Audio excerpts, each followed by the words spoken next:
1, 2, 3, 4, 5.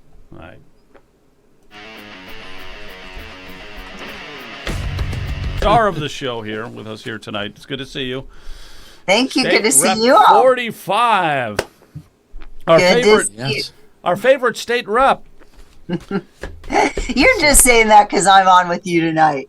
I always, hey. No, he says that all the time. He does. Okay. That's right. All right. Every time I can. State Rep 45 is the one. Hey, let's, we got a lot we want to talk about. I want to talk about some of that Medicaid fraud, some of the data center stuff, so that constitutional amendment with the voter ID. But you got something that's kind of interesting here on gun rights, okay? So why don't we just knock that off real quick here and let's hear about it. Yeah, I think that we're approaching a time, guys, when we have a super red majority that we absolutely must fortify the Second Amendment rights of Ohio citizens, especially when we're watching Virginia. And none of our gun bills, whether it's my HB 495 or Tex Fisher's SAPA, the Second Amendment Preservation or Protection Act, none of our gun bills, no strong fortifying gun bills have moved in this General Assembly in the last 2 years.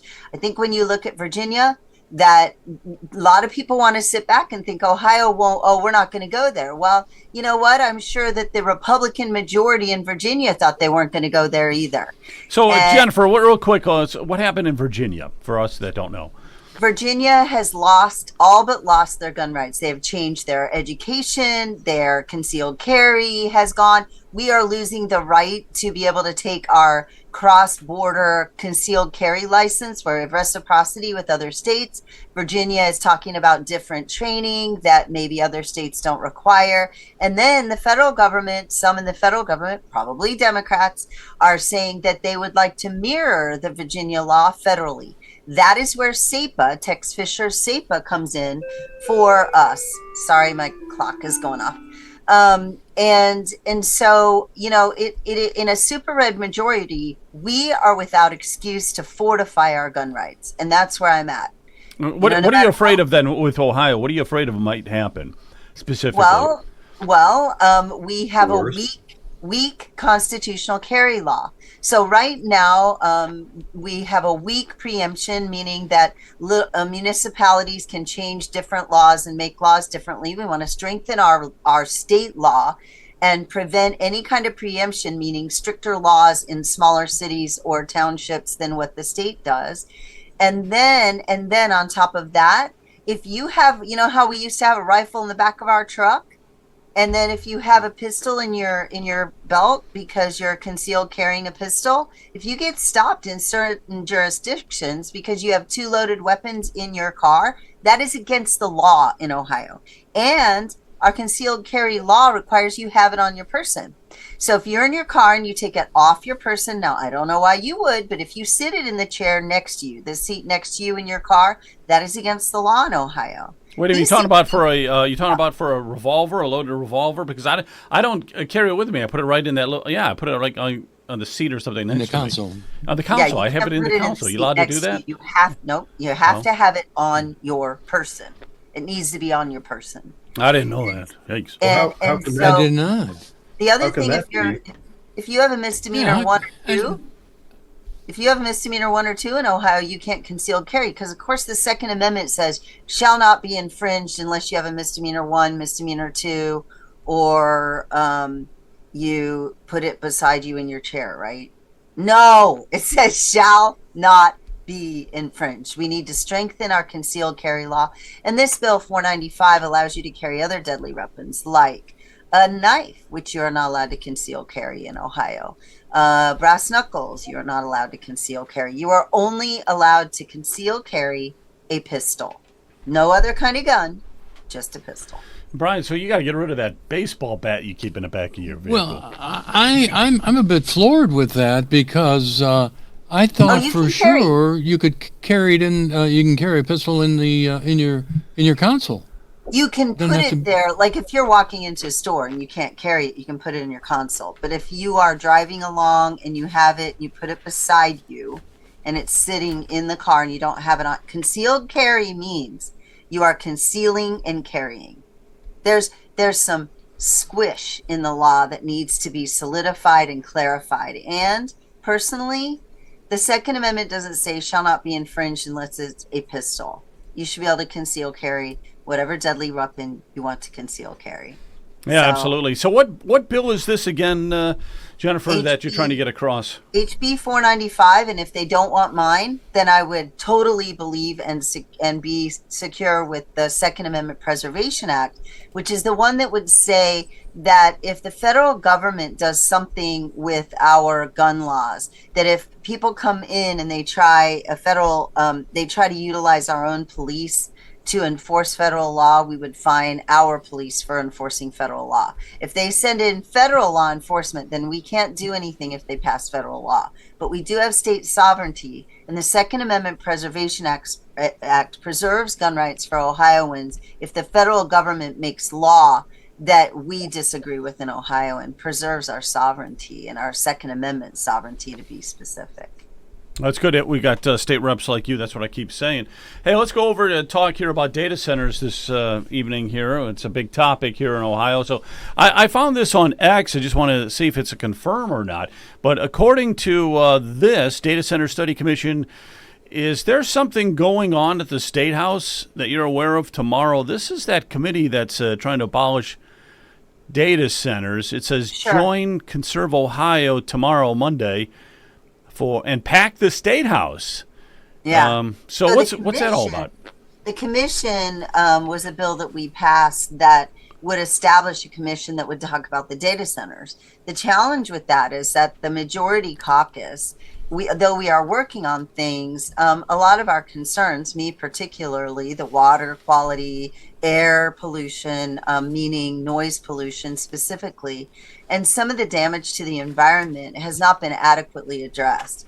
Our systems right now are open loop systems. They're dumping thousands and thousands of gallons of water, these data centers, into our water supply and into our aquifer. We believe that we should slow down. First of all, no tax abatements, and I already posted publicly about this, that they should not receive tax abatements. If they're going to make money, then they make money. They're a business making money, but the taxpayers of Ohio should not foot the bill. And then secondly, the environment, excuse me. If we are damaging our environment and we're damaging our water, where does that leave us? We have all the energy in the world, but we have polluted water. I think it's fair to say that when the Ohio EPA came and said that they were filing to ask to lower the water quality in Ohio, there's a reason for that. Maybe it's data centers. They didn't specifically talk about that. But when on the commission that's currently being held, and that's why it's Monday, they're holding the commission meeting Monday at 9 a.m. The reason when they ask the EPA guy, are you putting PFAS, those are forever chemicals, or glyphosates and things into the water, some of those items the EPA doesn't check for. The other thing is that these guys are releasing so much water into our water system that our water processing plants are overwhelmed and cannot handle them.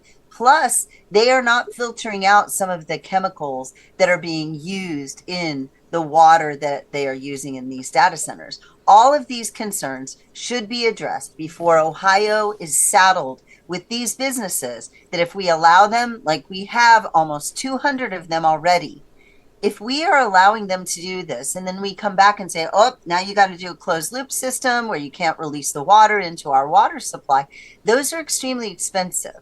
And if we come back, the majority caucus is fearful, specifically the speaker, that these companies could come back and sue us because we allowed them to start and now we're changing the rules and making them make a closed loop system. All of these cautions need to be addressed before we move forward. So I personally believe we ought to slow down. Maybe we don't call it a moratorium, a complete stop, but we must slow down and be sure that the environment is safe. And I'm not alone. I'm on a conservative legislator called Nationwide almost weekly. And the majority of the conservative legislators that I've talked to in Iowa, Arkansas, Michigan, Missouri, Kansas, North Dakota, South Dakota, everyone is concerned. And we're being told this is Chinese propaganda. So there are a bunch of different cooling systems. You know, I was doing a little research myself. Yeah, there's like different ones, and some of them use massive amounts of water to cool it. Others have a closed loop system, like you were saying. And everything is so secretive with these data centers. You don't know what's being built. Those ones that use millions of gallons, per day, that's frightening. Right. We're going to use up all the fresh water that we have under the ground, and you're going to put some of this stuff back into Lake Erie, these forever chemicals and everything. Yeah, I agree with you 100%. It's got to slow down.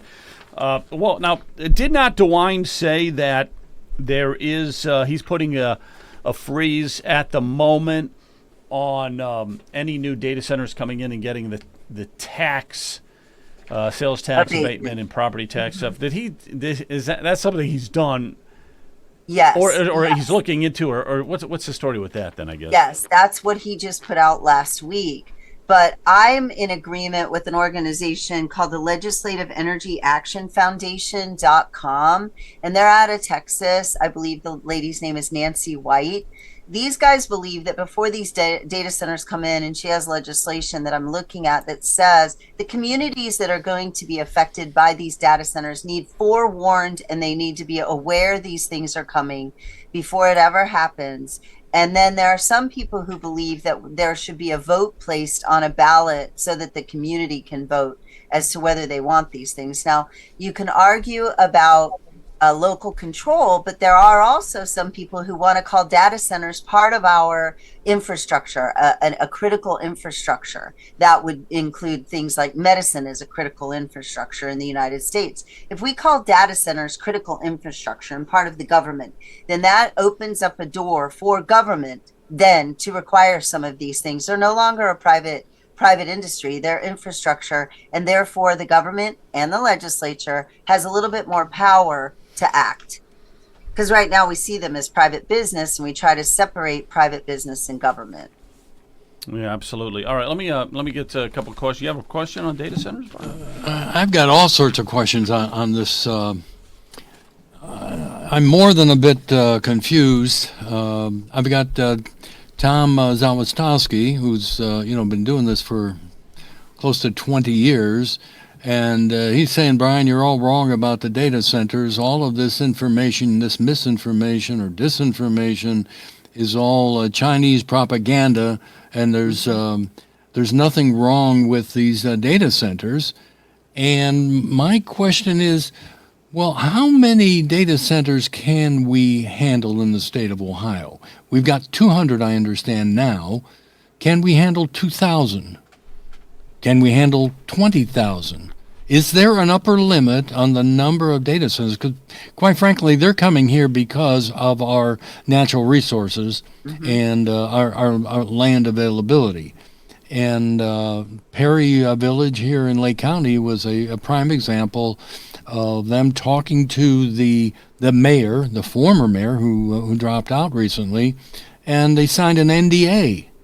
So, and understand if they don't move forward, the company could stands to make, I don't know, $500,000 or something as a fine against the community for not moving forward. So I'm with Jennifer on this. We need to tap the brakes and really understand what we're getting into, because I wouldn't want 20 years from now that they got 10,000 data centers and you've got no water availability. Correct. And where are you if you have a ton of energy and a ton of AI, but you have no water? You're dead. I mean, right. You maybe. I mean, so the argument is I don't know what is true and what is not, Jennifer. I just don't know. And we don't either. So shouldn't we know first? And I think, the Ohio people are not dumb, and neither are any of us on this show. Now, sometimes I may do dumb things. I agree, or even say dumb things. But the fact of the matter is, an NDA automatically makes you concerned. An NDA automatically goes, what you hiding? What are you hiding? Why do you need an NDA if you're proud of what you're doing and you have nothing to hide? I mean, right. If I have my hand behind my back and there's nothing in my hand, and you see me with my hand behind my back, you say, what's behind your back? You say nothing. Well, then why do you have your hand behind your back? I mean, yeah, really? Right, so right. The very nature of an NDA. NDAs? Right? Then why? Okay, has anyone ever answered? Why are there NDAs then? Why did they sign an NDA and now they can fine them $500,000 if they don't follow through? What is that about? Yeah, and that's the thing that puzzles me a little bit here is that it seems like the state lawmakers, like yourself and others, are just as much in the dark as the common citizens here. When you try to do research on data centers, everything is put out there, it seems like, by the data centers. Everything just is so rosy, no environmental impacts. If you have the closed loop system, none of it's going to leak out. You're not going to be using any extra water or anything. I did find out one thing. I'll just share this with you real quick. Out there in Pike County, in Piketon, where they're going to be building the 10 gigawatt one, which would be the largest probably in the world, believe it or not. And I was thinking to myself, why are they putting the largest data center in the world? They bought 3,700 acres. Why are they plopping that massive behemoth thing right there in Portsmouth, Ohio? Oh my gosh! And next to the river. I had no idea. Well, it's next to the river. They like the climate in Ohio, but you know what the biggest reason is? I found it was federally owned land. So the feds own that land, and it's being fast-tracked. It's being fast-tracked through the Trump administration. So they are bypassing the state of Ohio.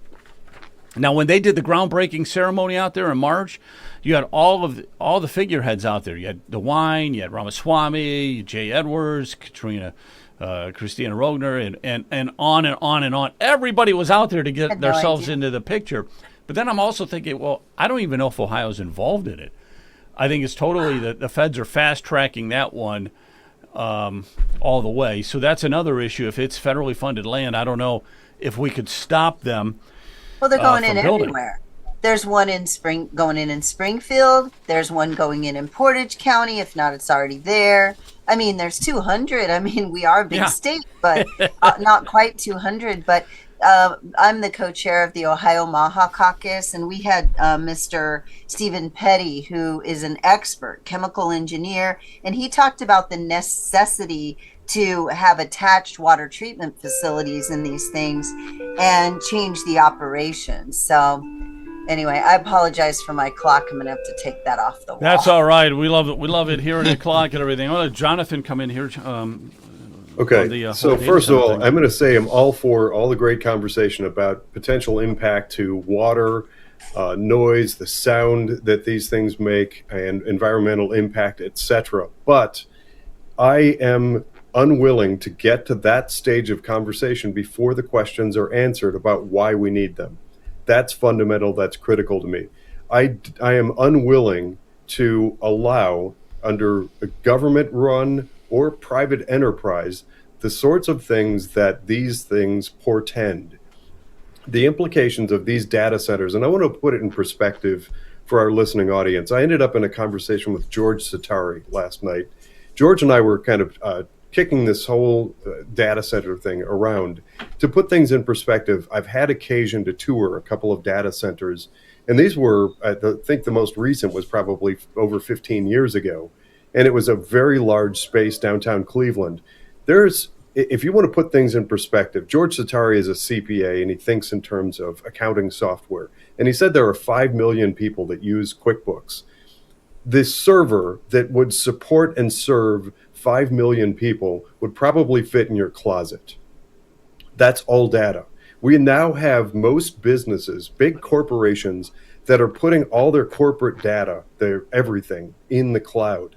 We have more than sufficient existing data storage and utilization to more than cover all of that. Then you add in people recording videos, and if you're like me at all, on my smartphone, I have triplicates of every picture I've ever taken.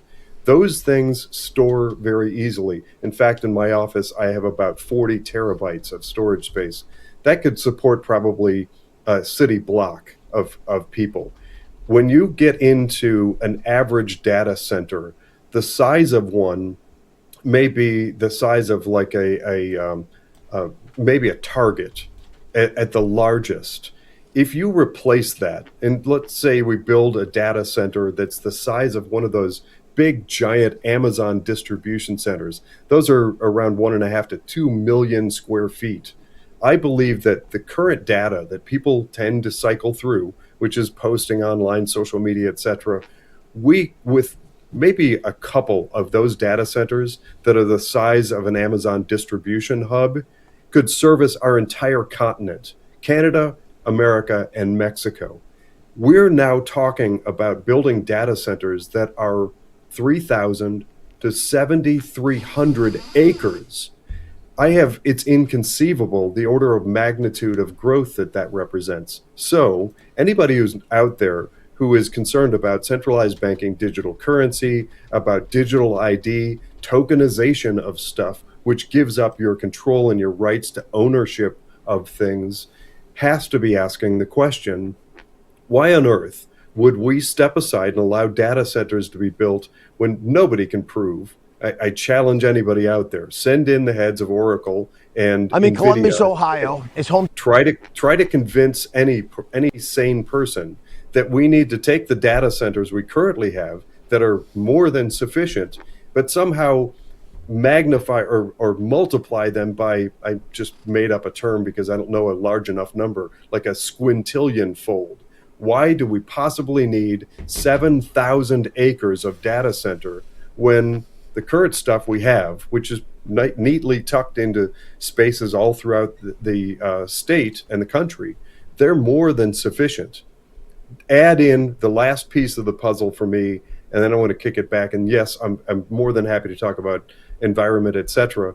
But add in all of this concern. I don't know about where you listen or where you are listening audience, but around me, there are huge pockets of concern about these flock cameras that are going in. We've got Mentor, Lakewood, Cleveland, East Cleveland, Gates Mills, Willoughby Hills, Beechwood.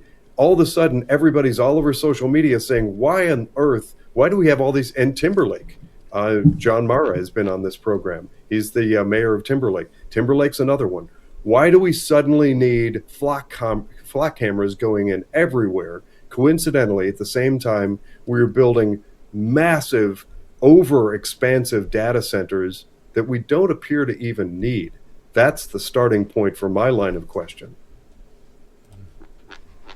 That's exactly, it's the flock cameras too, that, as you know, with my history, I sponsored anti-CBDC legislation, pro-transactional gold and silver, so that we protect ourselves against digital currency. And then the flock cameras, my township alone has at least, I'd say 50 of them. And here's what I would say to that. Everybody always says, and I love my PD, okay? I love my police officers, but let me say this. What Benjamin Franklin said, Jennifer Gross's rendition. If you give up safety, if you give up freedom for safety, you will have neither freedom nor safety. And everybody always says, well, Jen, there was this gang, came from Indiana and we tracked him and we arrested him in 9 hours. Again, I say to you, yes, if you give up freedom for safety, you will have neither freedom nor safety. Government, when it is good, is okay, right? When mother met Franco Harris, the running back for the Pittsburgh Steelers, who's no longer with us. He was a dear friend of mine and who is a Hall of Famer. His mother met his father in Ramallah, Italy. And that's where that's why his mother was Italian, his father was African-American. But all that being said, Captain William F. Holloman II looked at me, he's 98 years old, and says, you know what, Ray, America was never perfect. She was never perfect. She might be the most perfect country on this planet, but we all need to hold her hand as she continually gets well. And that's the theme that I continue to put and embed in all my paintings, is that America was never perfect. But yeah, thank God. Right. No, nobody's perfect. America's not perfect, but it's still the best place in the world to live, I would say. Here's some of your artwork. So you got one of Charlie Kirk. That's a really nice one. And you always throw a patriotic theme and like a religious theme in a lot of them too, right? Almost all the paintings, Joe, that I paint, I fell in love with God and country. If you look at that painting, you see Jesus with his hands on Charlie's shoulder, basically saying, Charlie, it's time to come home. You've done your work. Put the microphone down. It's on the bench, and it's time to come home. And where you're going, Charlie, is much better than where you came from. But you did my Father's work. And you see the dove flying over the bench. If you remember Noah, from Genesis 11, where the dove returned with an olive branch, representing that the waters receded, and the reconciliation between God and mankind has begun. And let's move it one step towards our time. 1776, Thomas Paine, when he said, "We have the power to begin this world over again. A situation similar to the present hath not happened since the days of Noah until now. The birthday of a new world is at hand." That's where we are right now. Here's one of Trump that looks phenomenal. But look at, you also have the Golden Gate Bridge below it. Well, it's blending into the George Washington Bridge, how he united the country. And that's not water, Joe, underneath that bridge. That's the earth, his global influence. And it's clear. We were with the president a month and a half ago, Ken Markovich, JJ Cafaro, myself, and he is an amazing. And it's not that I'm starstruck, because I've met a lot of stars, all the Hall of Famers at the NFL. He's an amazing individual. That title right there is The Awakening. The best is yet to come. This one here, The Awakening, is that the one at Mar-a-Lago?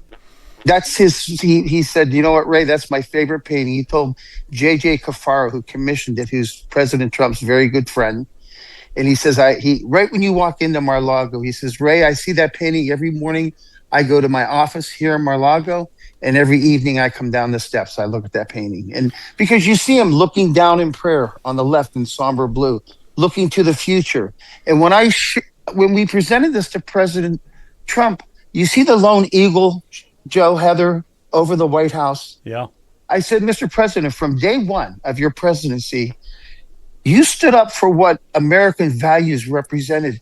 And many times you stood alone." I said, "Malevolent forces will have their moments in time. As surely as evil will inherently topple itself, God's immutable governing power always rights what's wrong in the end." President Trump, you hold that vision as sacred. You know, it's amazing when you look at your paintings is you can see like, I can read "We the People." I see the American flag, very, very faint. The longer you look at your paintings, the more you see. So, Joe, did you notice the light on in his bedroom? And I tell the far left, I see, that's him tweeting late at night. And if he hurts your feelings, I reach in my pocket and I said, I have a SpongeBob SquarePants Band-Aid, and I'll smack it on your boo-boo. If he hurts your feelings, I'm sorry. There's a couple more here, real quick. So this is the fight, fight, fight. Yeah. Yep, that's the one that he has in the White House. That's it's his resilience. I mean, we were all America was watching when that happened, and here's a man who stood up and raised his fist in the air and said, "Fight, fight, fight." God, he's just a messenger from God, in my opinion. That was a bullet that was guided by God or an angel or something, because a bullet, you don't just shoot a bullet and it grazed the side of your head like that. It was a miracle. Timing, Joe. The timing was impossible. Yeah, you couldn't do it. Yeah, right. Couldn't do it. If you tried a million times, impossible. You could not do it. I have a question for Ray, Joe. I mean, you've had so many. Just, I'm over here like trying not to cry. I'm like tearing up just from how much thought goes into every single aspect of your painting. I mean, you're so talented to begin with, but just the thought and the emotion that goes behind it, it's so touching to me. And I'm literally over here like choking up just listening to you. Oh, thank you so much. God, you know what, Heather or Hillary, God does it all. And I just, how can't you, I have a painting that's in the George Washington Presidential Library. And trust me, the 10 hardest years of my life was third grade. Because the only things I remember is when things touched my heart. And when I read the first words of President Washington, when he says, the preservation, think of these words, the preservation and the sacred fire of liberty and the destiny of the Republican model of government are justly considered deeply, perhaps as finally staked on this great experiment entrusted in the hands of the American people. That was so groundbreaking at the time, and when those words went over the pond, it went viral. It's like, what? Who wrote what? Where did this come from? So it came from divine providence. George Washington called this continent divine providence because he interpreted from Genesis, from the Old Testament, that this was God's corporate headquarters to implement civil liberties and freedoms throughout the world. And he was absolutely right, because had America not been in place, and yes, it did come at a great cost to the American natives and slaves, unknowingly, unwillingly, their sacrifice is a huge part of the free world as we know it today. But had America not been in place, Hillary, you would never free Germany, Italy, France, Japan, Great Britain would have fell. There's a song by the Smashing Pumpkins that says the world is a vampire. That's the world we'd be living in right now.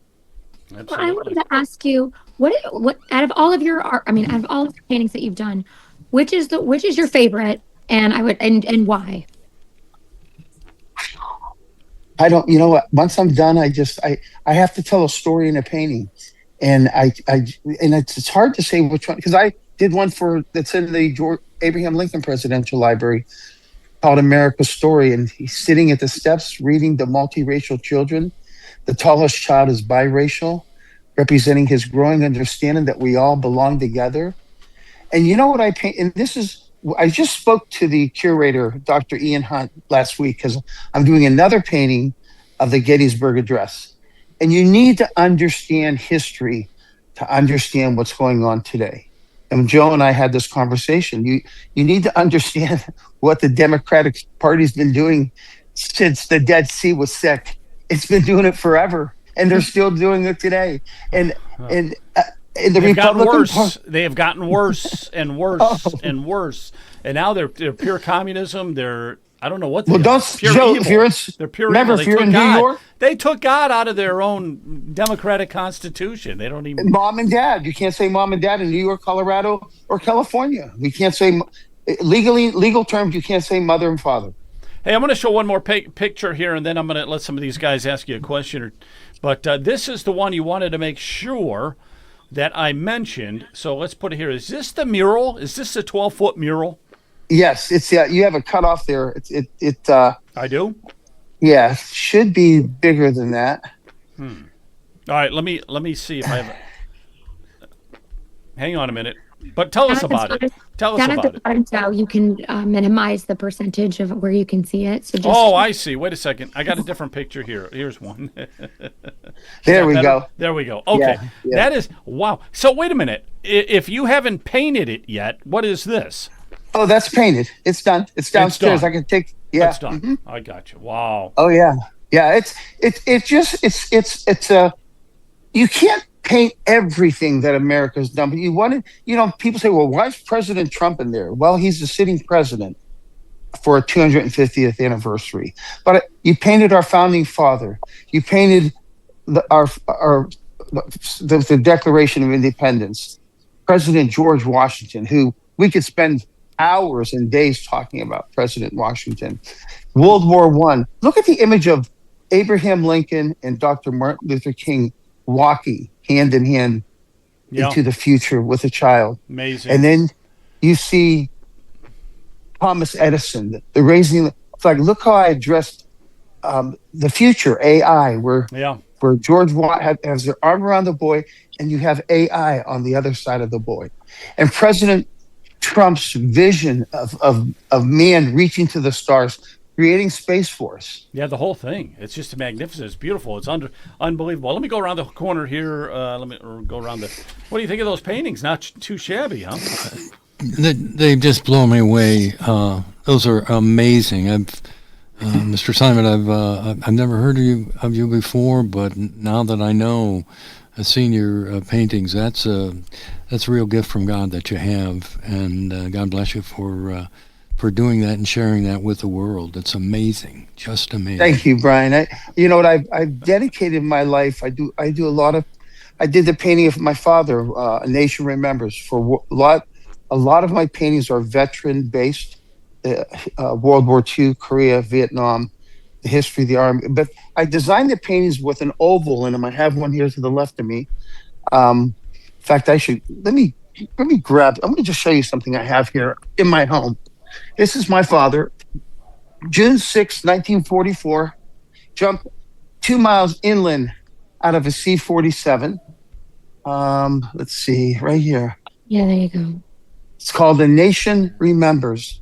We must be the great arsenal of democracy. It is a strength of men and women who value their freedom more highly than they value their lives. We have the men, the skill, the wealth, and above all, the will. But these prints are designed so you can put your father's picture in the painting, and it becomes a forever memorial that you can honor your. If you had Hillary, if you had a picture of your family member that was in the Civil War, I'm certain it would be on your mantle. Yep, I have. My family has served in almost every single war, and yeah, I have all their photos. I would be honored to present that to my family. And if you log on to raysimon.art, you'll find just a whole. I mean, I've done thousands and thousands of paintings. What is a print? Not your original, because I know that would be super expensive. But what does a print cost? What is the price of that? Anywhere from $60 to $120. You can get them personalized with an oval and a nameplate. Heroes of Vietnam, which really tells a beautiful story. It's a lot of Vietnam veterans. I dedicated my life because my father never talked about the war, but I have the freedom to do everything that I do because it came at a cost. And 100%. I'm not going to paint about Ray Simon, because Ray Simon could be Ray Simon because of those who serve our country. I haven't stopped crying this whole time. It's just amazing. I know, I'm a mess. Well, Ray, can you tell us what's going on this weekend? Because you have a really, really big opportunity that was presented to you. So I would love to hear, one, how you came across this opportunity and what's going on and how we can support and what's going on. Oh, thank you. So, Ken Markovich, Joe Korf, my partner, Ken Markovich, he's the agent for our company. We were down in Mar-a-Lago. Mike Lindell, I did a painting for Mike Lindell when I was a guest speaker at Mar-a-Lago. Actually, we spent time with President Trump, and a lady asked us who saw the artwork and said, "Boy, we'd really like to feature your artwork at the Trump Kennedy Center." And just one thing led to another. And I think the more that folks understood that the paintings had in-depth stories, the Washington, the Lincoln painting, the Tuskegee Airmen painting, the 100-foot wall called The Spirit of America, they really have in-depth stories that we all need to listen to. We all need to learn, all of us, self-included. I mean, again, America's not perfect, but we all need to hold her hand, and she continually gets better. And you got so much magnificent artwork to look at here. Look at that. There's one right there. Look at Samuel Nicholas leading the charge, the Continental Marines. The marking behind them leading the charges, Hun Tabron, that's in Philadelphia. That is a magnificent picture. Wow. The chosen reservoir above the middle of the Marines. Look at Chesty Puller's face ghosted behind raising the flag at Mount Saravashi. Paris Island. Well, they all left in World War I, the famous Battle of Bella Wood. And you see the helmet from the Battle of Quai Son in Vietnam. And at the bottom, it says, "Should the Army or the Navy ever gaze on heaven's scenes, you will find the streets are guarded by United States Marines." I mean, our country has so much to be proud of. I guess I just have a hard time, Joe, Hillary, understanding why people be positive, support our country. She's not perfect. No one's perfect. The last person that was perfect passed out dead fish and Peter bread out of a small wicker basket. He was crucified. They called him Christ. That's right. You're right. There's no perfection here, but I do want to ask you one question. When you get the prints, is it like on a sturdier type of paper? Oh, yes. Yeah. None of them are rolled, Joe. None of them are rolled. They're all on a 1/4-inch foam core they're actually what I call a giclée. They're not mass produced. They're printed at a high-end printer, and they're all of them are matted, either double or triple matted. Oh, and excellent. they come flat. They come flat. They don't come rolled up. Oh, they excellent. Excellent. Yeah, excellent. Good to hear. We got to make sure we talk about what you're doing this weekend, like what is happening this weekend specifically before we forget. Oh, so they're going to have an art show. I'm bringing 16 paintings up to the Trump Kennedy Center. And I think for 6 hours, from noon to 5 o'clock, I'm going to love this part. I'm going to sit and tell the beautiful stories about the paintings, not Ray Simon, but the paintings about our 16th president, the author of pivotal changes within our nation's history, our founding father, our current president, President Trump, the Battle of the Bulge. That tells a beautiful story. The 12-foot, the 250th celebration of America. We're going to actually have a video of the 100-foot wall that starts in 1603 when Squantum walked into Plymouth and said 2 words that were a game changer. You know what he said? Welcome, Englishmen. And you think about that. We were struggling. We couldn't eat. We couldn't feed ourselves. We weren't. These natives were indigenous to this country. They taught us the 3 sisters. If you took corn,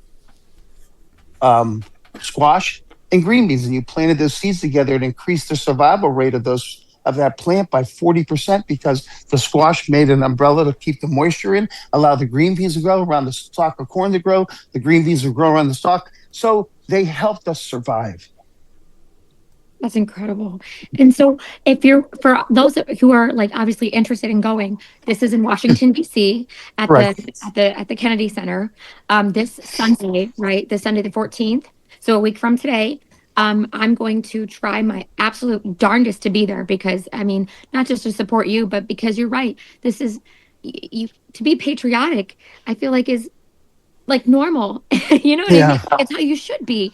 And just to celebrate our the 250th birthday of our country, this is an event that I absolutely don't want to miss. And they're having a wine and cheese and hors d'oeuvres from 5 to 7 o'clock, I think. And then everybody's going to go over to the White House to watch. The fight, right? Yeah. I love it. I love it. You know what? Awesome. You know what? I've always, even before he even announced he was running years ago, I said, man, it would be awesome if this businessman would run for president. And he did. And he's changed this world as we know it today. So we do. Wait, let me ask a quick question here real fast because this is something that's just kind of entered into my mind. And I'm going to get Jonathan in as well. But how did you come up to meet Trump? How was it just through the artwork, or did you have somebody who introduced you to him, or what? Actually, J.J. Cafaro is one of his best friends. J.J. Cafaro and President Trump. It's funny. We're down at I want to say Mount Vernon. I'm sorry. We're down at his home in West Palm Beach, and we were at the Lundell function, and J.J. Cafaro calls him Donald. So, because I guess they go back to the 70s, and they're both very wealthy businessmen. The Cafaro family are large land developers in the country. So we're walking through Mar-a-Lago, and all the Secret Service are like, Mr. Cafaro, how are you, sir? The president's waiting for you over there. The president's waiting for you over there.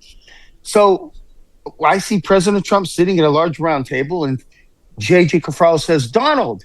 And President Trump looks over, he goes, Jay, who you with? And JJ goes, your favorite artist. And President Trump goes, come on over. I walk over there. Joe, I didn't realize he's like 6'3", 6'4".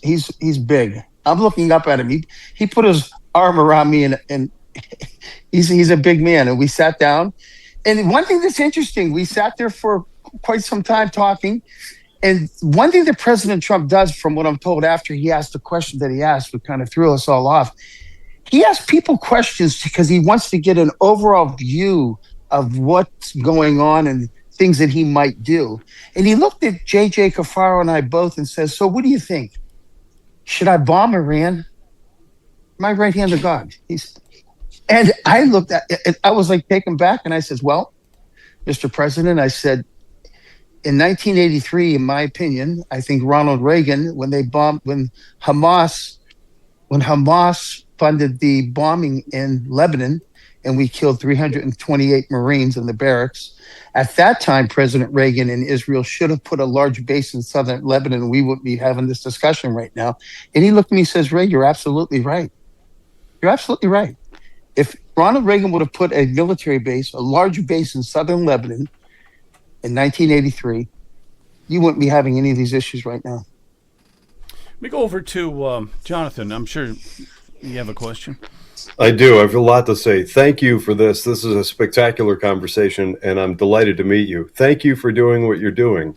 We need more people like you, instilling patriotism in the next generation and sharing this beautiful, beautiful gift that you have. I think that I need to buy 3 of those because my dad is one of 3 boys. All 3 served in 3 different branches.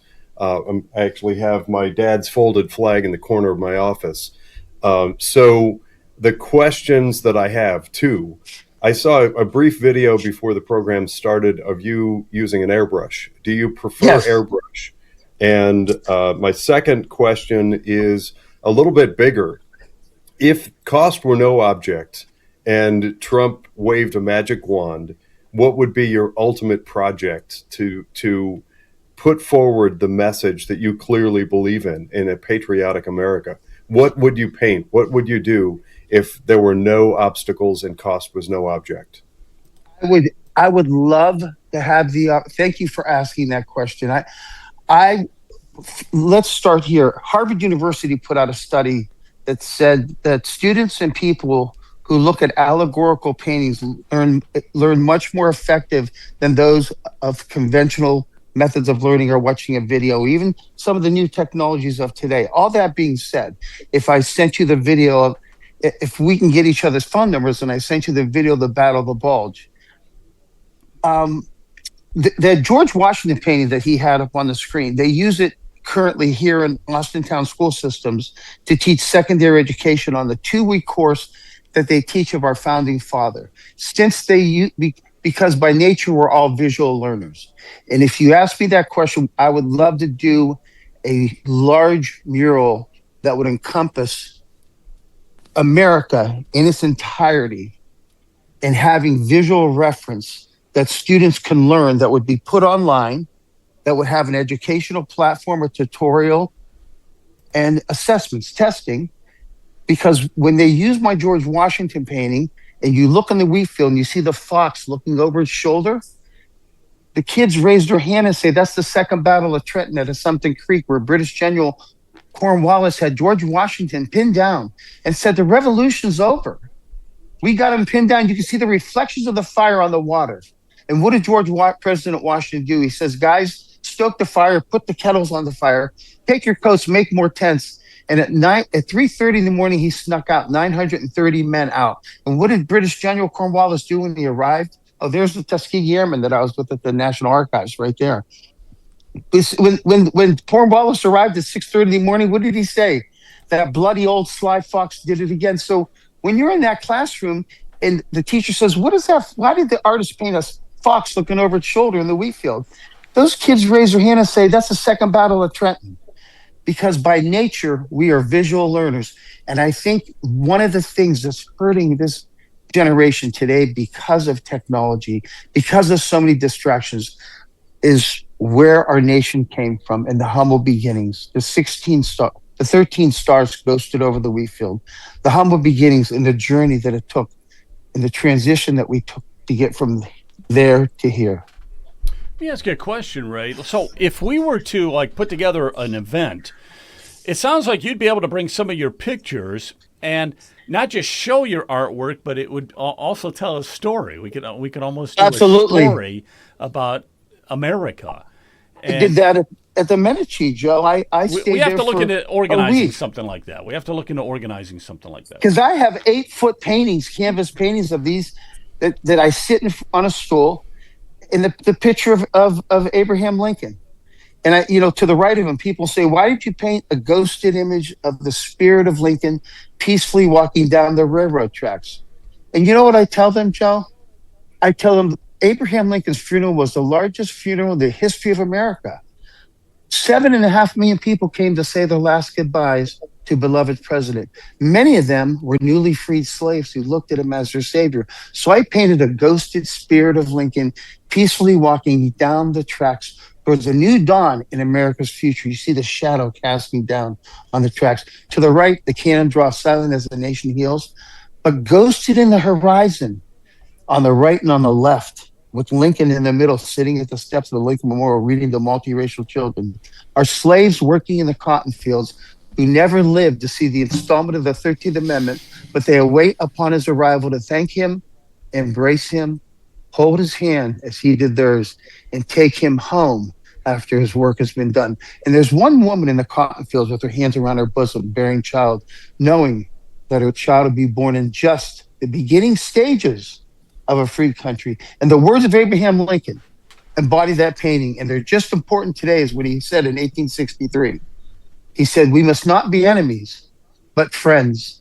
We must remain friends. Though our passions may strain, it cannot break our bonds of affection, with malice towards none, with charity for all, with firmness in the right as God gives us to see the right. Let us strive to finish the work run and bind up the nation's wounds." Isn't that what it's all about? Yeah, it is.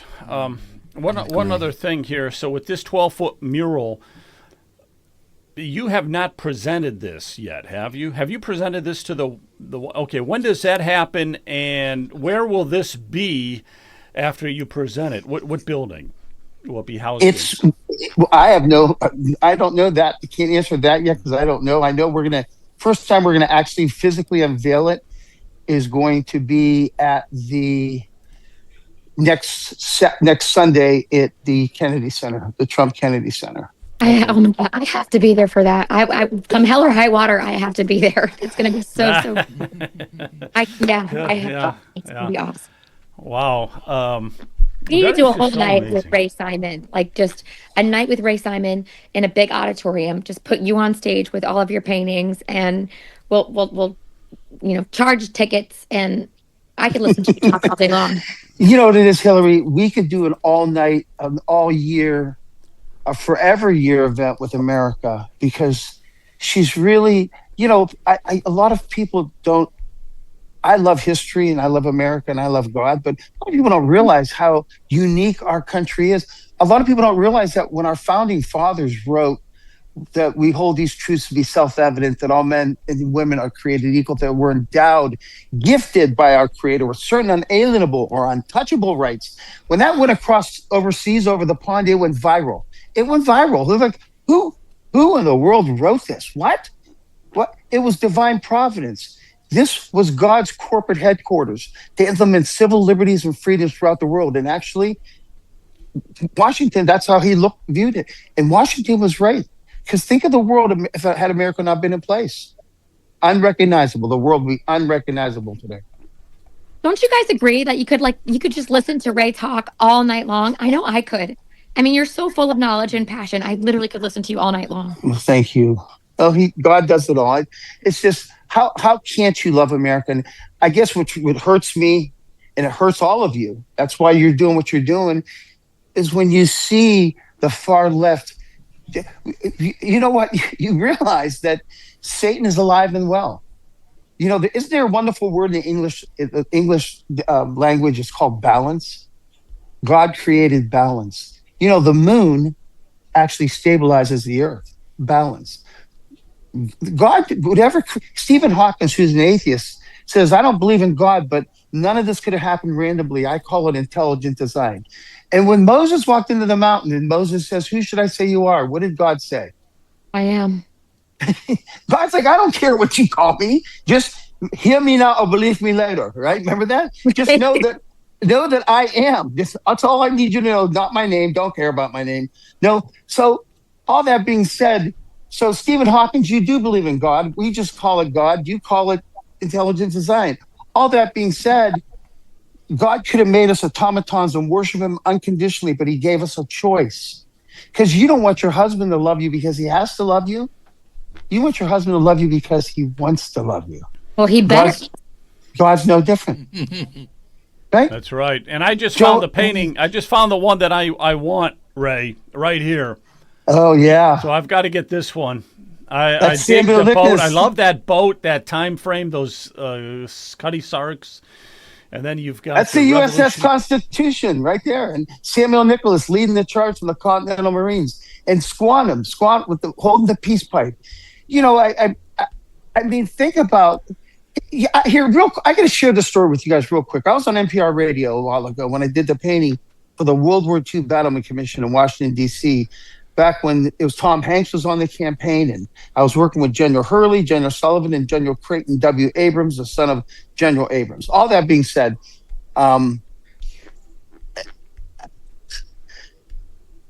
where I was going with it is I forgot where I was going with it. With what I was going to tell you a story about. It just slipped my mind. I was on a roll. You're always on a roll. You are a great artist, a great speaker, a great motivator, and we are going to do that. I'm going to work with Hillary. I'll work with Brian, Jonathan. We'll work together. We got to get some type of an event together, raise some money for it, and get your pictures out there, and you tell the story. That would be magnificent, especially with the 250th anniversary of our country. His passion is contagious. It really is. Like, I'm ready to go. Like, I'm ready to get a bayonet and go somebody. I'm ready to start a revolution right now. Give me a musket. Give me a musket. Right. I would be honored. I'd be honored to come and tell the stories of us. Okay. It's painting the stories of us. And you know what? I know where I was going. I was on NPR radio. I got to tell you this real quick story before we go. I was on NPR radio, and a lady called in. They were talking about the World War II painting I did, A Nation Remembers, for the World War II Battlement Commission in Washington, D.C., and she was upset because they were rebuilding the Enola Gay. And I said, ma'am, you're absolutely right. August 6th, August 9th, 1945, we killed 128,000 Japanese men, women, and children, give or take 20%. One life is too many. One life. We didn't start the war. We were killing 40,000 a day with incendiary bombs in Tokyo, but one life's too many, right? I said, what I find interesting is that Truman sent MacArthur. MacArthur went in front of the emperor and says, hey, I have a gift for you. We even translated it into Japanese. You know what that gift was? Our Constitution. What I find interesting is that over 500 million Japanese men, women, and children have lived and flourished in a free first world country. 500 million. So most of us listening on the radio right now will die in a hospital with morphine. But if somebody came up to me and says, Ray, you have the opportunity, the adjective opportunity to die for a cause you think is unjust at that moment, but it's far greater than you can ever imagine, I'm signing up. There you go. All right, Ray. I want to thank you again for coming on. I appreciate it. We could spend another hour talking to you, I'm sure. But we'll have to have you on again. And I'm very serious about getting this work together. And I got to get one of those prints because it's just whatever you want. Joe, all you do is ask Ken. Whatever you let me know, and I'll sign it for you, and we'll get it to you. That's right. That's right. A signed one. I want a signed one. Yeah. Have your listeners. In fact, if your listeners, whoever goes on, there's a promo code on there. Go to raysimon.art, and I'll sign anything that your listeners want, and we'll give a 20% discount. So we'll have a promo code called OPN. I put it on a promo code. We'll advertise all this. We'll get it out, and hopefully. Right.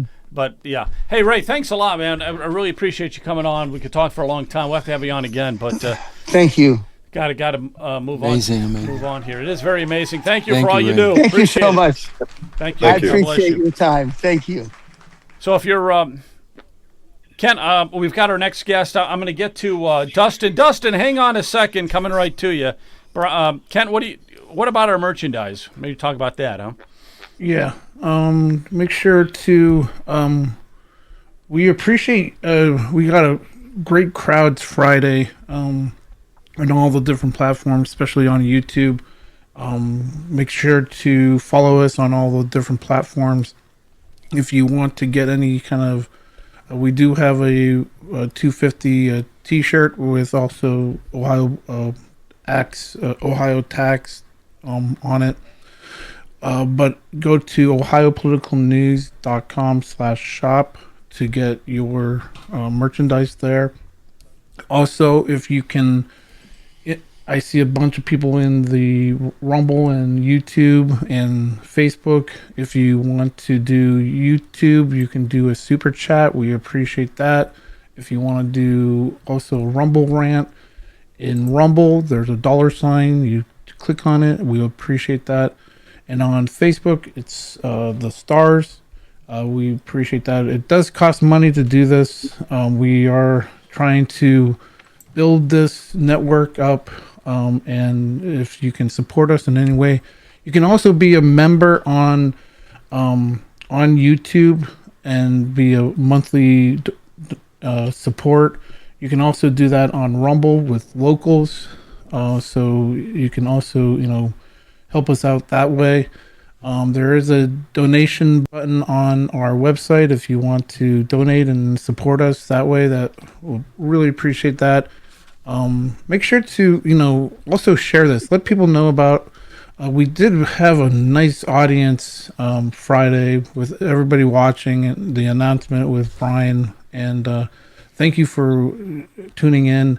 And thanks for tuning in every week. But make sure to share this out to everybody in Ohio that you know and throughout the country. Appreciate it. Thanks. All right. Thanks a lot, Kent. Appreciate it. Thank you. Yeah. All right. Let's bring on our next guest who's been waiting very patiently, Dustin Russell. Dustin, how are you, man? How's it going? Looks like it looks like you might be in a hotel room. Is that where you're at tonight? Right. I guess we used to call it back in the days of WWF wrestling, parts unknown. All right. It's good to see you. You are also, your claim to fame as well is that you're from Cleveland Heights, where I'm at, and you're a strong Republican. So it's like you're a rare breed. I mean, you're... Yeah, Joe and I, for everyone listening, we usually have our meetings of the Cleveland Heights Republican group in a phone booth, and with plenty of and there's actually a lot of room. There's a lot of room to spare after that too. Yeah, absolutely. Right. All right, let me. We're going to talk about the constitutional amendment to have photo ID. All right, I want to get your take on it, but I want to play this real quick clip here from Marcel Sturbich, just to get a conversation going, okay? I do not support the current version of this constitutional amendment. Why? Because it limits photo ID requirements in Ohio for voters to only in-person voting. It completely leaves the door open to voters continually voting by mail and absentee without a photo ID. We should not be codifying that deficiency in the Ohio Constitution. So the language of the amendment has to change. Dustin, what do you think of those words? I don't think that you'll completely agree with that. So where is Marcel wrong in all this? Well, for everyone listening, I'm here in my capacity today as the elected member from Cleveland Heights, one of them, to the Cuyahoga County Republican Party Central Committee. My good friend Joe's on our state Central Committee, so that's how we know each other. To the question here, I think Marcel is off base somewhat, and I'll just frame this by saying I don't think anybody here is in disagreement that we should have photo identification for voting, and we currently do statutorily in Ohio for voting. But when he is saying that the resolution that's currently being debated in Columbus limits the requirements to only in person, he is right, but it doesn't shut the door for that to only be in person. The Constitution doesn't shut the door for it just to be. I thought it did. Let me get some of these guys talking. Jonathan, I want to let you chime in here if you would. Yeah, well, so thank you for joining us. I thought I recognized your name, and I believe I recognize you as a gentleman who joined the Geauga County Board of Elections 2 Fridays ago for a recount, or actually an assessment of provisional ballots. And if I'm right, and that was you, thank you for doing what you did and saying what you did. You stood up and advocated well, in my opinion. So I guess, I don't know that I have a question. I'm really very interested in hearing both sides of this argument. Or actually, no, I do have a question. If memory serves, and you are that gentleman that came in and spoke to the Geauga County Board of Elections in the board assessment of provisional ballots, I believe you said at the time that you represent Frank LaRosa's office in some capacity. You can let me know if I'm off the mark on any of this. Well, so I don't want to confuse the operations here. That was me, but in this particular context here, I am not here representing anyone but myself as an elected member of the Cuyahoga County Republican Party. Gotcha. Thank you for that. All right, so Dustin, the thank you stands. Yeah, go ahead. And I am keenly interested in hearing both sides of that, because on its surface, at least, I absolutely love the notion of having buttoned up and our elections processes as tight as possible. But if you're saying that there is some limitation or some drawback or way in which it's not possible to get 100% photo ID, I'd like to hear more on that. Yeah, so I don't see it as, if the resolution were to pass the General Assembly and then the people were to ratify it into the Constitution, I do not see it as limiting mail-in ballot identification at all. As a matter of fact, I think the simplest way that we could look at this is that what SJR 10 is actually doing is it would place voter ID requirements in the Ohio Constitution, which we, I think, agree with. The legislative analysis says it requires photo ID for in-person voting, which we admit, we agree there, and allows state law to continue permitting non-photo ID methods for voting by mail, as current law does. So, again, we're in agreement. But it does not eliminate absentee verification. And this is where we're now starting to, we want to make sure we're very clear on what we're talking about. It preserves, this resolution preserves the current distinction between in-person voting and mail voting. So photo ID copy is one method of proof. ID verification is the broader security system.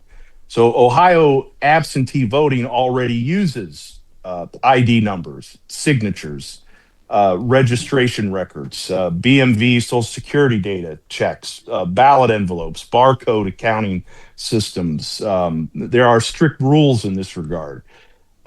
So, I think it's just very important that, we dismiss this absentee ID loophole because, it does not exist. There is not a loophole here of verification. Let me play the devil's advocate here, because I think Sharon Ray said, well, if you use mail-in voting the way it is now, or you show the ID in person, that both of them were equivalent. Do you agree with that? Are they both equivalent? Because I've heard of dead people voting, and I know that none of them have come in person and shown a physical ID. So I'm just wondering how they can say that both are equal. I guess if a dead person were to do that, that would be interesting. I would say, I think what she was getting at there, without looking at the whole thing, would be what you are presenting in person at the polls is essentially what you're providing on the absentee ballot, but a number, and that number correlates to the picture. So that might be what, at least in terms of the driver's license or the state ID. Obviously, there is no picture on a social security card. But getting at the dead person analogy, it's important to know what the steps are for requesting an absentee ballot in Ohio. and what that process is. You have to fill out an application to request an absentee ballot, and on that application, you have to attest verification, much like you would if you were doing online banking or other online financial transactions. It's the same concept, or let me say similar. And when that application is returned, there is a verification done by the Board of Elections through these various data sources. And you should be able to, if everyone's doing their jobs right. And these are great teams, bipartisan teams at these board offices. If some person is deceased and there is a fraudulent application being filled out, you're likely to catch that. I hesitate to say 100% of the time, but you're likely to catch that. And so then that application doesn't get processed. Now, if everything checks out, it will get processed, and that ballot will then be mailed to that voter. But the verification doesn't end there. The voter then gets the ballot in the mail at the verified address, and then has to then fill in this information a second time, along with the ballot properly, the envelope properly, and send it back. And that is again examined and verified for accuracy by the board staff. And should there be any question or any error in the information that's provided, that is flagged. That ballot is flagged for one of a number of reasons. And that voter does have an opportunity to come into the board to fix that for a period of time in Ohio, as they do in many other states. Not like you would in, say, California, which I think we're seeing that process play out. But yeah, there's a lot of problems. A lot of problems going on in California right now. Brian, do you have a question for Dustin Russell, the only other Republican in Cleveland Heights? So we have to stick together, him and I. Right, that's right. It's two. Yeah, a total of two, huh? Yeah, we are Dustin, an endangered species. Is there any way possible that we could eliminate the either go all paper or just go all computer? Does it have to be a mixture? It just seems like when we get into these paper ballots for whatever reason, it seems to complicate things. Now we're not as bad as California, and we can count our votes in one day, but I'm still hung up when they register people for the first time to as a registered voter, and they're, as I understand it, they're still not asking for proof of citizenship. Has that been changed? Okay, so there's a couple of issues there. I guess the last one. So there was a constitutional amendment passed several years ago in Ohio that it was in response to some issues that were going on in other smaller municipalities, a little bit more progressive, liberal municipalities that were toying around with the idea of allowing non-citizens to vote in elections, whether they're local or whatever, I can't recall. So this measure was passed in Ohio, and I think there's been some criticism that there hasn't been accompanying statutory language passed to put some teeth into that.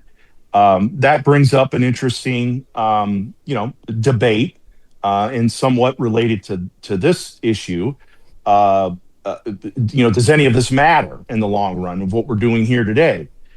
In the first instance, to what you're talking about, non-citizens voting, so there already is requirements that you have to be a citizen to vote. Those exist. the amendment that was passed is putting some highlight to that. Now, I suppose somebody in the legislature could push for a bill to highlight that even more. As you could, it's the revised code, right? The key word there is revised. So I hear what you're saying, Brian. But I rest assured, there are requirements and legal standards that in the state of Ohio, you have to be a citizen to vote, and that constitutional amendment is a framework for that. Joe, I've got another question. Okay, go ahead. I happen to have 16 application for absentee voter petitions, whatever you call these things, from the state of Ohio. These 16 I collected via information request. All 16 pertain to one address. None of the 16 appear to have been filled out by the voter. All 16 of them at this particular address were filled out by apparently two different people. None of them are the voters. And I see under item number 4, there are a few different identification methods. You can include your driver's license number or last 4 of social security number. And just thumbing through while we're talking here, it looks like all 16 of these at this one address elected last 4 of social security number. So to me, I guess the first reaction that I have to this, and I did look it up, and apparently it is under certain circumstances okay for somebody to pre-fill these. But if we have a process that Brian referenced and brought up in his question of things like Black Fork, which are companies out there that do voter registration in bulk on behalf of other people. And then there are processes where people can clearly in bulk collect absentee ballots on behalf of voters. This creates a sort of a murky environment under which those of us who are concerned about election integrity can be very concerned. Do you have any comment about that series of those steps in that process? I do, and I hear that, Jonathan, in my precinct that I represent on the Cuyahoga County Republican Party Central Committee as an elected member when we talk about election integrity. And this transcends a lot of different people, these concerns. And what I would say to that is recently passed and enacted in Ohio was Senate Bill 293, which gets at some of these efforts to mass register people to vote and some of the errors that can occur during those efforts. And I'm not saying that was the sole intent of Senate Bill 293. I think the general intent of that bill was to add stronger statewide data checks to the existing verification that we do in Ohio, and thank God for it, at the front end of elections, to ensure that the people that are preparing to cast a ballot are the folks that are legally allowed to cast a ballot, and that we don't do that after the fact, which we're seeing play out in other states. So that bill, as I mentioned, strengthened the data checks by says that if the voter registration information does not match several sources, such as Bureau of Motor Vehicle data, Social Security Administration records, driver's license information, state ID, date of birth, Social Security number, that voter record is flagged, and then that voter is notified. And that occurred throughout this year in a truncated way, too, to a large degree success, and certainly more successful than what many so-called advocacy groups were saying we would see, which was massive chaos as a result of this. And Dustin, let me throw something out real fast here. But let me just say, Joe, but do you see what I'm saying, to get to Jonathan's point, that these voters were flagged? So in the instances that you're talking about, and I can't speak to the 16 that he's referencing here, but there were a number of voters that were flagged for a mismatch for whatever reason. And in many of those cases, those records were corrected by that voter. Okay, what about this scenario here? Because you could buy information. It's out there to be able to get the last 4 digits of Social Security numbers of people, especially the ones who may be registered, but they never vote. And there's groups out there that do. They scrutinize those voter rolls. They find people that never vote. They can get their last 4 digits Social Security number, and they could just keep these people don't even know that they're voting.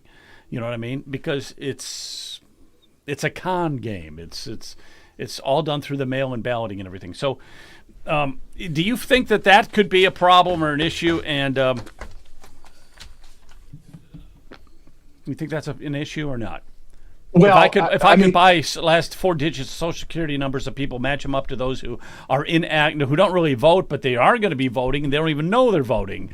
That seems to be one tactic out there. Well, again, as we're talking about this legislation before the General Assembly, that could very well be before we, the people, the voters, and this idea that we have a loophole in mail ballot verification. It's important to reiterate here: Ohio does not have a mail ballot ID loophole. It has a different ID system for a different voting method. So in person, you show a photo ID, and that photo ID contains certain information, including your photo. By mail, you provide verified ID information on a signed legal envelope, and that information is checked against government records. And then, as mentioned before, Senate Bill 293 made those checks stronger. And there's also another piece of legislation that maybe we'll talk about, I don't know, that I think is interesting, that is being brought into this conversation for a lot of reasons, but it sort of gets at this, but I don't know if this is the right time to be trying to tack this on. But it is part of a conversation that we can certainly have, and a debate that's worthy of having, that this resolution does not prohibit from having. Okay. I want to be very clear on that. But to your question, Joe, I guess I don't know, to be honest with you. Well, that's good. That's fine. That's fine. I mean, I'm not expecting you to know everything. I'm just throwing this out. And I don't know if that impacts whether or not you support this amendment or not, because I think I'll just give you my opinion on the amendment. Is whether or not we should have this kind of thing in the Constitution. Right. Now, I don't think anybody's, I don't know of anybody who's going to be against solidifying voter ID in person. My biggest concern was, why not take it the extra step and certify it for those who are voting by mail? But that's for another discussion, because I'm going to have to move on. We got another guest waiting. But we can continue this discussion if you like. I'd like to pick your brains more on this, and if down the road here shortly. Anytime. And I appreciate the kind words from everybody in the discussion. I think we're all coming from the same church, even the same pew. We just might be sitting in different parts of the pew. Yeah, right. Exactly. Dustin, thanks a lot. Yeah, we'll continue this discussion, okay? Because I want to hear more of what you have to say. Let me just say, if not for the work of the Patriots in this chat and in this podcast, we wouldn't have gotten this far in Ohio to have the kind of election system where we're pretty close to where Florida is, because it wasn't that long ago where we had Golden Week, same-day voter registration, multiple days where ballots were trickling in. It was going down a road where it wasn't it wasn't a very good sign. And we've made a lot of progress because people kept on their elected representatives. And now we have a chance to put a marker on that good work in the Ohio Constitution. And I don't think we should let, the perfect or whatever the saying goes get in the way of something that we have a chance to we shouldn't snatch defeat from or victory from the jaws of defeat or whatever it is, Right. No, I got what you're saying. Yeah. I got what thanks, you're Joe. saying. Well, thanks a lot, Dustin. Yeah, thank you again. Appreciate you coming on. Really do. We got to get to our next guest because you've been waiting pretty patiently there, Jeff. That picture behind you is crooked, by the way. That picture behind you needs to be adjusted. I can tell. It's a little crooked. Come on. It looks perfect to me, Joe. That's right. That's good enough. All right, how you doing tonight? Ohio Register, man. We got to have a discussion about data centers tonight, and so there is something that you guys researched. The Ohio Register was researching, and this has to do with the residents in Perry Village. Let me just give an opener here. So the residents were questioning how local leaders were able to advance on an $8.4 million real estate transaction and rewrite zoning rules without any basic written due diligence. So it sounds like this was all done behind closed doors or verbally. But when the Ohio Register, that's you, went to look into all of this, they didn't have any kind of records requests. And this despite the fact that it's a massive 6-building, 1.2 million square foot data center. I mean, come on. And the fact that they sold 163 acres of land for $8.5 million, you think there would be some kind of correspondence, maybe even an email, for crying out loud, right? Yeah, I think you hit the nail on the head there. So what we were trying to do is we had already secured the non-disclosure agreement that the mayor signed, which was interesting in and of itself. But one of the things that I personally was interested in is what facilitated and what due diligence work was done or completed to kind of get this ball rolling on this contract and agreement with the developer to build the data center.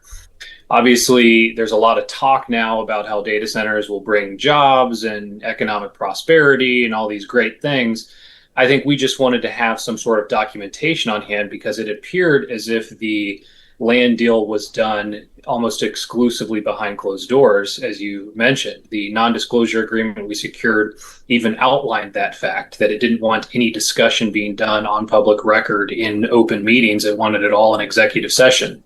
So we did a public records request, and to my personal disappointment, what I'll say is the Perry Village administration was not forthcoming in the documents that we requested. We requested very specifically economic impact studies, land use studies, water, air, any sort of plans or outlines or blueprints that the developer provided, because under Ohio revised code, those documents, even if they are provided during executive session, are still public records. While we don't have the right to, for instance, the conversations or the meeting minutes that might be taken in executive session, we do have the right to any sort of handouts or plans or blueprints that would be used to facilitate discussions. So initially, my public records request was ignored. It wasn't addressed at all. And it was about another week or two before we finally got a response from Perry Village. And their response was blanket. It was, we don't have the records. And if we did, we didn't have to give them to you. So they're leaving it in two potential camps here. They're either saying that they made an $11 million land deal with a data center developer doing no due diligence at all, except for the two PowerPoint presentations that we posted that were provided to us in that public records request, which none of them, neither of those documents really answered the questions we were asking, or they're lying. Those are the two possibilities. Okay, so the problem people are having with data centers these days is just exactly what's happening there in Perry Village, where it's all is so secretive. Everything is so secretive, and I was just reading here where there are now 53 lobbyists in the State House that are all data center lobbyists now. And get a load of this. Google has 19 in the State House. Google alone has 19 lobbyists for data centers. And then there's 3 of them here I'm going to mention because they're all kind of connected. Michael Hall is a lobbyist, and he's the former chief of staff to Governor Mike DeWine. And he's lobbying for Amazon. You have Spencer Gross, and he's got ties to Matt Huffman's office, and he's for Meta. And Brenton Temple was Governor DeWine's 2022 reelection campaign manager, and he is now a lobbyist for Aligned Data Centers. So they're really, what they're doing now is that they're really picking up the steam because there's a lot of backlash that's starting to happen, and for very good reason. So when you don't uncover anything like this, like what are the next steps involved for you or Perry Village? Yeah, so I would say we are still weighing our options in terms of next steps. There are a couple of legal, we'll say, next steps that can be taken. Ultimately, what I would say is that it stretches the bounds of plausibility for most people to believe that this large of a deal was done with absolutely no due diligence on record or no documentation or digital paper trail. Because what Perry Village is saying in their responses to public records requests, and I want to clarify this for anyone in Lake County who might be, in Perry Village or around Perry Village. There is a good number of the administration that ran a recent campaign to get elected on transparency.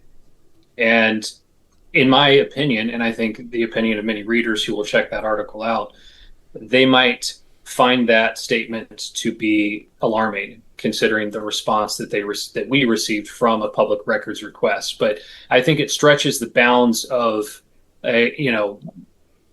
realism to say that large of a land deal is done with no digital paper trail, no emails, no land use impact studies, economic impact studies, nothing. I don't know in recent memory of mine or anyone else who could speak to such a large contract being signed and no one asked any questions about it.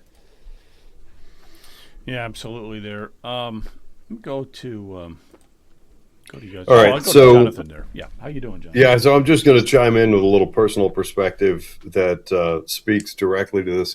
That I remember vividly a land transaction that took place downtown Cleveland at the Interbelt off-ramp on Carnegie. My family and I bought 2 buildings on Carnegie Avenue.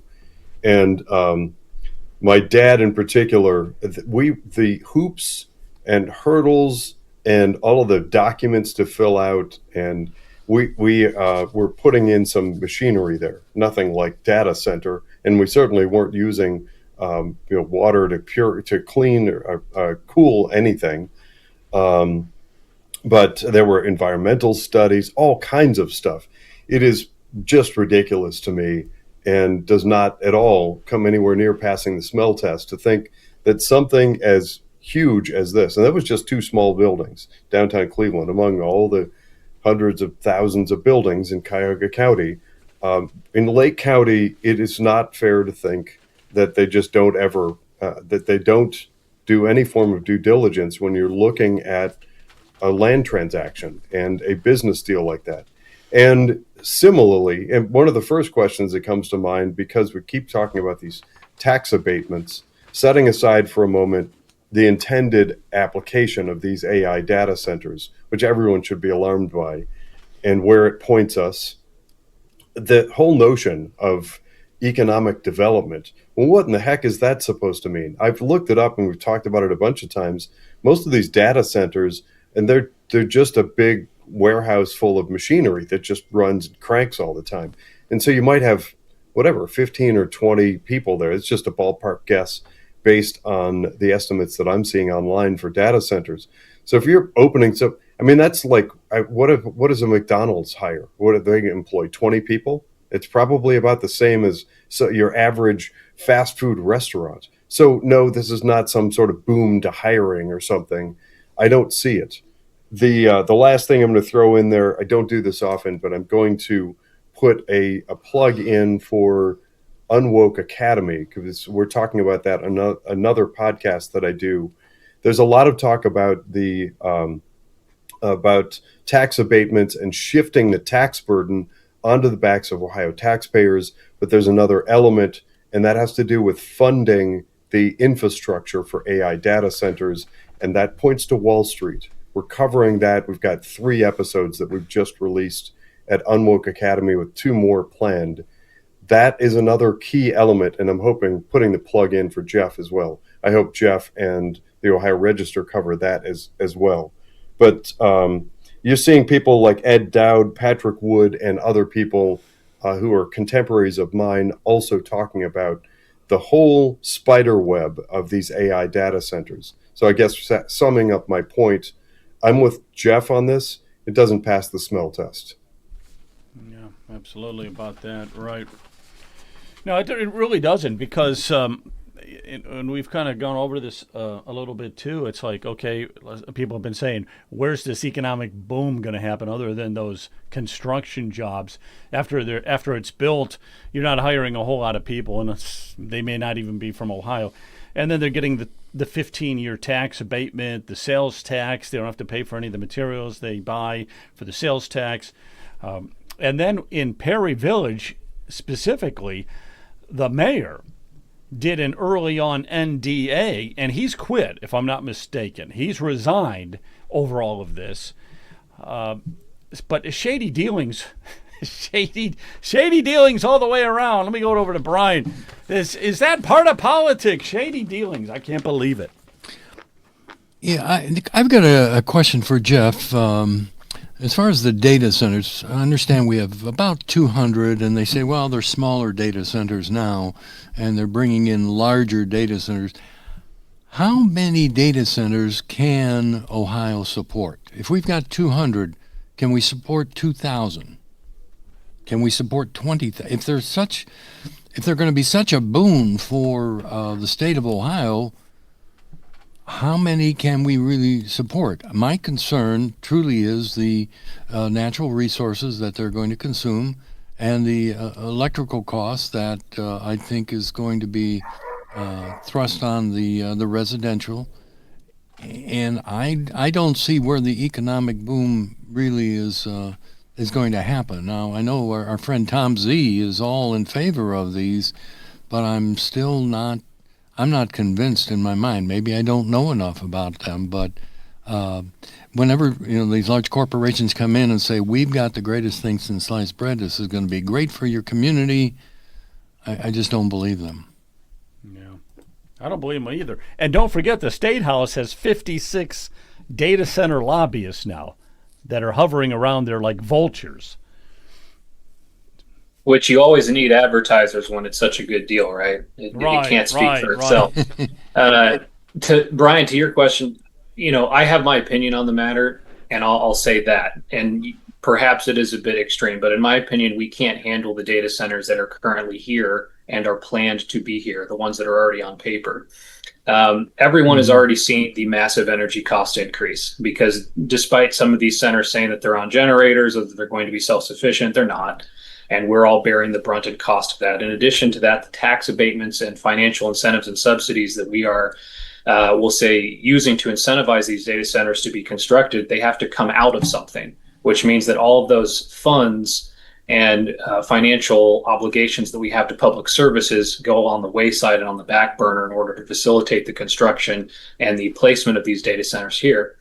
Third from that, as you mentioned, was the environmental cost, which I want to speak very directly on this, which is the reason why they won't provide most of these documents. I see they in general, right? Speaking hyperbolically here, because proprietary information, they say, is contained within the construction documents and the impact studies that they're conducting, but they're not revealing to people a lot of the chemical compounds that are going to be released into the water. That's not just the aquifers for rural areas and municipal areas. That is your municipal drinking water.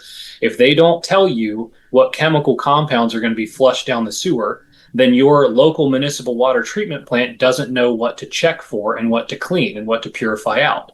which means that all the water that you're going to be pulling out to give to your child who's on baby formula, your, elementary school youth when they come home from school, or you yourself, when you turn on the tap water or take a bath or a shower, you don't know what's in that anymore.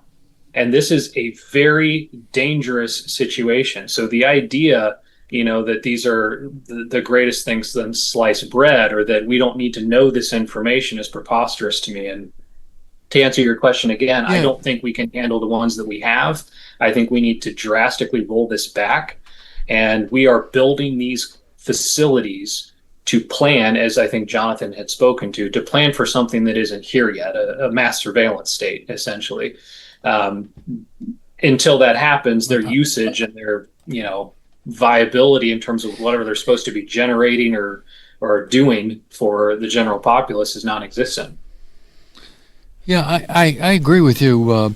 The other argument that Tom Z had was, well, we must have data centers if we're at war with China, and we have to make sure that this is a national security issue, that we must have data centers so that the AI and the technology of the future, we need to make sure that we stay ahead of China in the race for AI. But I've also heard that the local power sources that they're supposed to build with these data centers, it's still about 10 years off before they can actually produce those. It's not something that they've got in the back storeroom that they can just bring out. They still haven't developed it yet, I'm told. Yeah. That's to defend his perspective, but I will speak to the lunacy and the ridiculousness of that statement. If we don't do it, China will. China has about 450 total data centers across their entire nation. We have about 5,400. The idea that we are somehow at risk of losing some sort of new age space race against China for AI development is insane.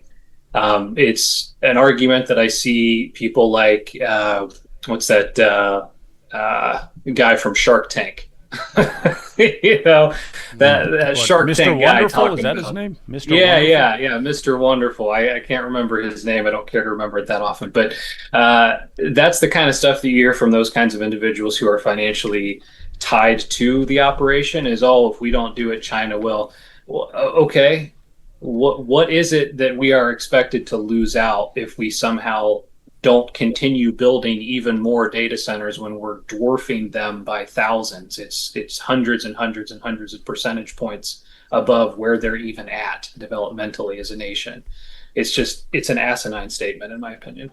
Well, the reference is partly right. I mean, they're bringing up China, but the context is way off.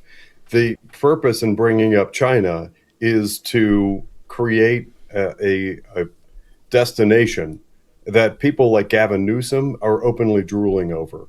There is a huge push, and I hate to say it, but a lot of the techno firms, Meta, which is Facebook, you've got Alphabet, which is Google, Amazon, and others, are putting huge effort into a political move to create data centers. And this gets into the application, which can get controversial.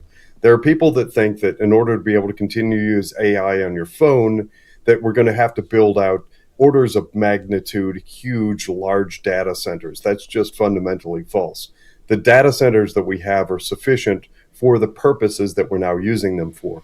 The intended purpose, I truly believe, is to make America much more like the Chinese Communist Party is currently, which means all kinds of government control over currency, facial recognition software, what are called flock cameras, and we're seeing those pop up all over the place. Everybody's talking about them all over Facebook, especially in Northeast Ohio. Those are those that supposedly they're traffic monitoring cameras that can catch speeders or whatever. That's what we're sold. They do way more than that. They collect data on all movements. So when you get GPS tracking on cell phones, you get social media tracking of people's behaviors, you get money and transaction tracking. What that goes to the potential to replace the dollar with something called centralized banking digital currency. You get facial recognition software from flock cameras in places that are highly densely populated. What that points to is a massive increase in data. That's not the type of data that you or I or anybody listening to this podcast wants to use and is interested in. That's the type of data that allows for social engineering. That is what you're talking about when you're talking about building data centers that take up 500 or 7,300 acres. The typical data center that does the things that we like to do, we're like making little short videos of our grandkids and kids and, recitals and our pets or whatever. Those cute little videos take up a little, basically the size of your closet or something. When you're getting into thousands of acres, you're getting into and building for an intended replication of what happens right now, what's currently in communist China. So the point, and it's actually a lively conversation taking place on Rumble right now, I'm participating in that. The price tag that is estimated in order to build out enough data center in the US in order to be able to replicate what happens currently in communist China is around $20 trillion. So stay tuned when you see those commercials having to do with Wall Street and where the smart investments are. Everyone, I believe I'm starting to see it already, is going to be pushing the American public into this great new investment in AI data centers. In other words, we are going to be asked to fund our own digital prison of the future. That's my position on the matter. You're probably right with that. Jonathan, question for Jonathan. Have you heard that the possibility of the driverless cars, that's also adding to the need for these data centers? Because I guess these driverless cars are they're operating on lots of video cameras in the car, and that's going to create the demand. Have you heard anything like that? Or Jeff, have you heard anything like that? It sounds like something somebody, at least for the time being, has thrown out because it sounds at least plausible, especially to people that don't know all that much about it. I know enough about remote-driven vehicles, AI-driven vehicles, to know that some element of it takes place locally on a local hard drive. So it isn't, well, actually, let me think this through and let's just kind of talk through what that probably looks like. I suspect that most important data and decisions made about traffic and driving are made real time on a hard drive that's resident in the vehicle. Because, and here's where I think we may be given a line of BS. If there is some connection, Starlink or otherwise, to some remote data center in parts of Ohio or something, and you have these vehicles driven around, if there's a power outage or disconnect or something, then you have a major instantaneous safety issue. So I suspect, Brian, and this is just a guess on my part because I'm not an expert on this issue. I think we'll probably be learning more about it in the very near future, but I don't foresee a time where that connection is reliable enough to jeopardize a 2,000, 3,000 pound vehicle hurtling down the freeway at 65 miles per hour. I think that those decisions and that data is going to be processed locally on a hard drive in the vehicle. That's speculation on my part, but you need real time, access. Yeah, real time data and processing. So, but I think this is probably going to ramp up. There's going to be all kinds of stuff thrown out there to confuse the average unaware mind, and probably do two things. Try and create an environment where people become okay with AI data centers, turning a blind eye to all the flock cameras that are going up all over the place, and all of the conversation about moving off of US dollar and onto centralized banking digital currency, and all the conversation about social credit score and censorship on social media platforms, which we're still seeing. And the breadcrumbs are sort of endless. Connecting these dots points me to the conclusion that not only are people going to be sold on allowing them to continue to be built, but also sold on the idea of the U.S. public funding the darn things. And I don't want to give too much away because I'm hoping people go and check out the videos we're putting up on unwoke.academy. But the estimate is $20 trillion to build it. But just to give you a little teaser, right now there's around $46 trillion parked in retirement savings accounts among American investors. Around 13 trillion of that is 401k accounts. And those are long-term investments that people generally don't pay a lot of attention to and generally turn over into the hands of Wall Street. We saw what that got us with funding woke far left agenda with DEI, ESG, and all that. It won't take much to create a little bit of public shift in sentiment to get the tacit okay for the growth and expansion of AI data centers, but then also redirect a potential $46 trillion in retirement savings in mutual funds and things like them to fund the darn things. So that is just awful all the way around. Getting back to Jeff's original point, we need transparency. We should not be funding the darn things on taxpayer backs or any other way. Jeff, one last question here. We'll wrap it up tonight. But going back to your research and everything you've been doing, so you're not able to find anything in any of the any kind of correspondence, anything about the data centers themselves. So what happens when there is a toxic leak and you want to sue the data center? If there's no kind of back and forth stuff, does that make that almost impossible? Is that one of the reasons you think they're covering this, or what? It depends on what level you're referring to. So on an individual basis, like in civil court, if you have the money and resources, it's a potentiality, potential outcome to kind of bring that suit to fruition. I will say that in Ohio specifically, they have been moving to remove communities' abilities to bring lawsuits against data center developers. So there was a recent bill that was pushed forward to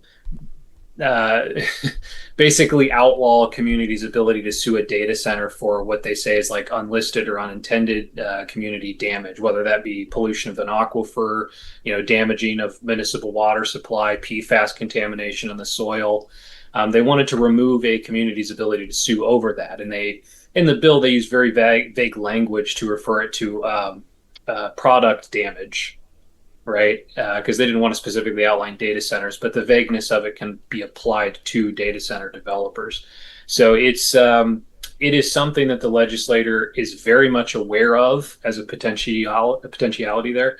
And that's why they moved to outlaw a community's ability to bring lawsuits against them at the same time that they're forming this, in my opinion, a charade commission to try to dispel myths and mistruths about data centers. They bring in the Ohio EPA that is currently mulling over permits to allow data centers to dump toxic wastewater into the Great Lakes, which is considered, a sliding or downsliding of water, purity in the state, which is one of the mandates that they have as a regulatory agency to maintain. And they're saying that they need to violate this mandate that they have in terms of, benefiting economic prosperity in the state, which is just, again, it's a preposterous statement coming from the Environmental Protection Agency. So a lot of factors are moving around on this chessboard that we're a part of and that we're kind of witnessing to sort of coalesce around this movement and protect it in any way that they can, whether that be from PR with this commission that they're doing or bringing in these lobbyists from data center developers, or just keeping everything off the books and not having any document paper trail to discuss impact studies, economic development research, anything. And I guess when I see stuff like that, my big question is, I tend to go one of two ways, right? There's that old adage that never ascribe to malice what you can to ignorance. I don't believe that anyone getting into political office, I'll say this, I don't think everyone getting into political office is ignorant or stupid, right? Maybe some of them are, sure. But I think it's much more realistic that some sort of a conversation is happening. I don't know what that conversation is, but it's terrifying to me to think that all these people across the state of Ohio, and maybe even the country itself, are in elected positions and are somehow all in lockstep right now for some reason that we don't know, to push these things through despite no benefit to the community in violation of their oaths of office. It's just a scary thought to me. Reminds me a lot of COVID. Yeah, it does. You're right. COVID was another one to reel us in. Jeff, thanks a lot, man. Appreciate it. Thank you for being patient with us here tonight, and good stuff. Good stuff. I like that Ohio Register. You guys do great work on that. You do great work on that. Yep. Go ahead, Brian. Yeah, let's put a plug in for it. Go to the Ohio Register. That's the website, right? I get the emails, so I don't have to look it up all that often. Jeff, Register. Can you say the website so people can go and sign up for it?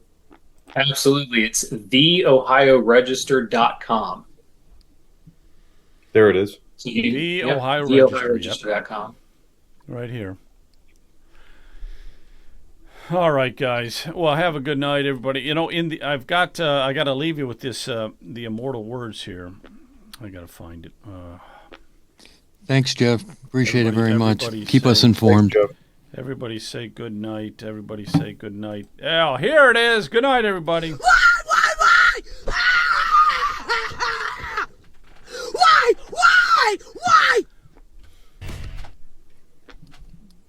Is that because Hunter Biden is throwing his hat in the ring? That's because Hunter Biden is going to be throwing his name in the hat. You guys have a good night. I'll see you. See ya. Thanks. Bye, everyone.